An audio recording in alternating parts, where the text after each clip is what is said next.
আজ আমি পৌঁছে গিয়েছি হাওড়া জংশন। তার সাথে রয়েছে হাওড়া ব্রিজ, যার আরও একটা নাম রয়েছে রবীন্দ্র সেতু। এই বৃষ্টি ভেজা সকালে সত্যি আলাদাই মাধুর্য লাগছিল এখানকার পুরো পরিবেশটা। হাওড়া ব্রিজ দেখার পর আমরা চলে এলাম গঙ্গার একটা ঘাটে।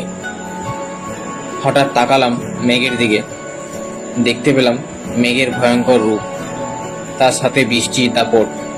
তারপর আমরা এক জায়গায় দাঁড়িয়ে এক দৃষ্টিতে গঙ্গার দিকে চেয়ে চেয়ে দেখলাম।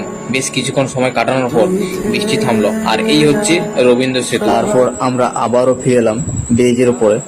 নিচের দিকে তাকানোর পর দেখলাম এটা মল্লিক বাজার। এখান থেকে আপনারা পাইকারি রেটে ফুল পেয়ে যাবেন। অনেক কিন্তু মানুষ বাইরের থেকে এসে থাকেন এই হাওড়া ব্রিজের মল্লিক বাজারে। এখানে কিন্তু খুব সস্তায় আপনারা ফুল পেতে পারেন। আমি বলবো আপনারা যারা ফুল ব্যবসায়ী